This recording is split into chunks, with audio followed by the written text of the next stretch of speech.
जय माता दी, जय श्री राम। आप सभी को जगन्नाथ यात्रा के शुभ पर्व की बहुत बहुत शुभकामनाएं। भगवान जगन्नाथ की कृपा आशीर्वाद हम सब पर बना रहे, मैं यही कामना करता हूं। इस वर्ष जगन्नाथ यात्रा पर्व 27 जून 2025 को पड़ रही है। चूंकि आषाढ़ शुक्ल द्वितीया तिथि को जगन्नाथ यात्रा का पर्व मनाया जाता है। ऐसी मान्यता है कि इस दिन भगवान जगन्नाथ अपनी बहन सुभद्रा, भाई बलभद्र के साथ शहर भ्रमण के लिए निकलते हैं, अपने भक्तजनों को दर्शन देने के लिए निकलते हैं। और उसके पश्चात वे इसी दौरान उनका जो रथ है उसका नाम नंदीघोष रथ, बड़े भैया बलभद्र तालध्वज पर और दीदी सुभद्रा दर्प दलन रथ पर विराजमान होती है। यह रथ यात्रा 12 दिनों तक चलेगी। रथ यात्रा का समापन इस प्रकार से 8 जुलाई 2025 को नीलाद्रि विजय के साथ होगा, जब भगवान पुनः अपने मंदिर में पहुंचेंगे। और इस दौरान बहुत ही भव्य धार्मिक आयोजन होता है, विशेष अनुष्ठान होते हैं, विशेष कार्यक्रम होते हैं। और आपको बताना चाहूँगा कि कल का जो दिन है वह हर प्रकार से उत्तम माना गया है। आप शुभ मुहूर्त है, आपको कोई मुहूर्त देखने की जरूरत नहीं है। वैसे भी कल सर्वार्थ सिद्धि योग, पुनर्वसु पुष्य नक्षत्र का योग भी बना हुआ है।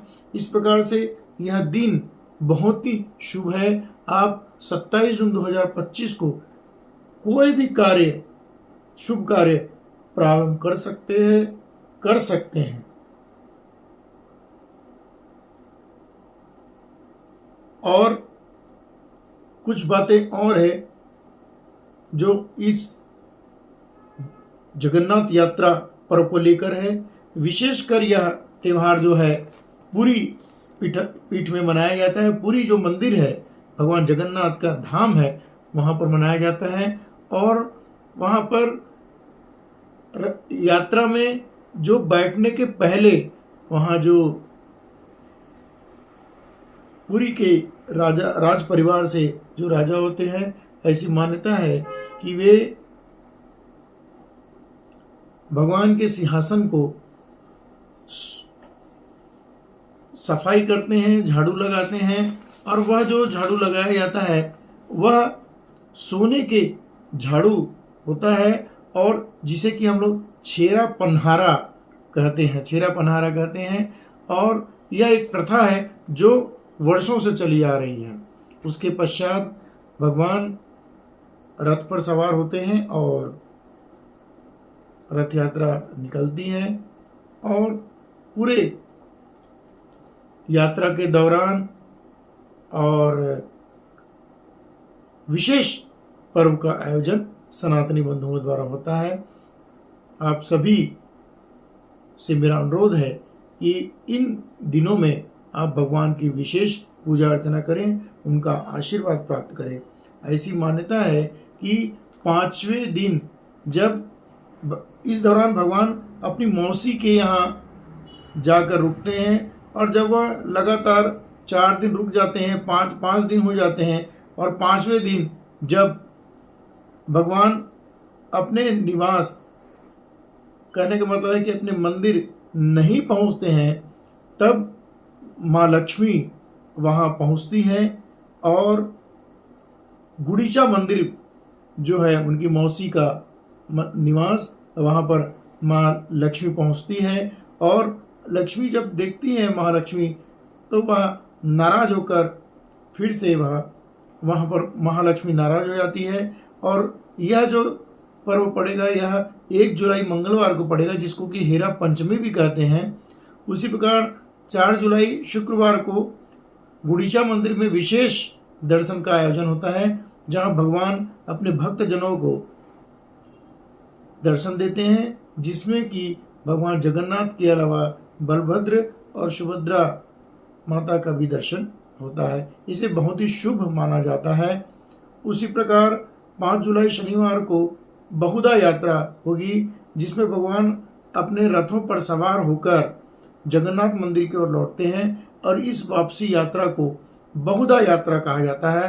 रास्ते में वे मौसी माँ के मंदिर में भी रुकते हैं, जिसको अर्ध रास्ता कहते हैं। वहाँ भगवान को एक विशेष प्रकार की खास मिठाई जो उड़ीसा में प्रसिद्ध है, पोड़ा पीठा का भोग लगाया जाता है।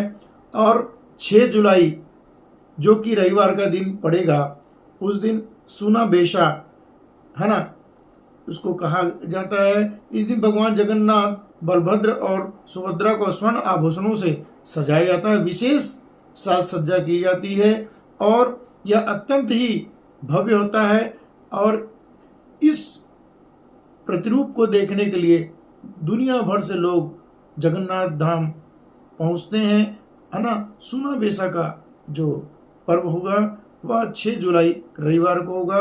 7 जुलाई सोमवार को अधरापना एक विशेष पेय होता है, मीठा पेय, जिसे भगवान को अर्पित किया जाता है, जो कि मिट्टी के घड़ों में तैयार होता है। इसमें पानी, दूध, पनीर और स्वादिष्ट जो है विभिन्न प्रकार के द्रव्य अमृत तुल्य मिलाए जाते हैं, चीनी भी मिलाई जाती है और इस पेय को जैसे कि अधरापना कहते हैं, भगवान जगन्नाथ को अर्पित किया जाता है।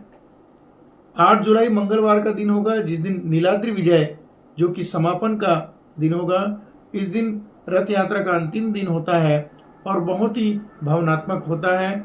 भगवान जगन्नाथ, बलभद्र और सुभद्रा वापस अपने मुख्य मंदिर में लौटते हैं और गर्भगृह में पुनः स्थापित हो जाते हैं। गर्भगृह में पुनः स्थापित होने की इस परंपरा को नीलाद्रि विजय के नाम से जाना जाता है, जिसका अर्थ है नीलाचल अर्थात पुरी की विजय।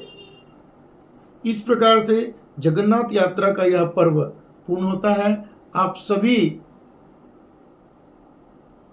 यह प्रयास करें सुरक्षात्मक ढंग से। यदि आपको जगन्नाथपुरी जाने का अवसर प्राप्त होता है तो आप अवश्य पहुँचें और भगवान जगन्नाथ की आशीर्वाद प्राप्त करें। उनकी सानिध्य में हम सब आगे बढ़ रहे हैं, उनकी कृपा हम सब पर बनी हुई है और इसी प्रकार हम आगे बढ़ते रहे, एक दूसरे के काम आए। सर्वे भवन्तु सुखिनः, सर्वे सन्तु निरामयाः, सर्वे भद्राणि पश्यन्तु, माँ कश्चित् दुःख भाग् भवेत्। भगवान जगन्नाथ की जय। आप सभी को बताना चाहूँगा, सनातन धर्म का उद्देश्य है पूरे विश्व का कल्याण, न कि किसी एक व्यक्ति या किसी प्राणी का कल्याण। और इसलिए सबके सुरक्षा, सबकी स्वास्थ्य, परिवार सुरक्षा, सबको लेकर हमको काम करना है। इन्हीं भावनाओं के साथ पुनः आप सभी को जगन्नाथ यात्रा की शुभकामनाएं। जय जगन्नाथ। बोले पुरी पीठाधीश्वर भगवत गुरु पूज्यपाद पुरी पीठाधीश्वर शंकराचार्य गुरुदेव निश्चलानंद सरस्वती जी महाराज की जय।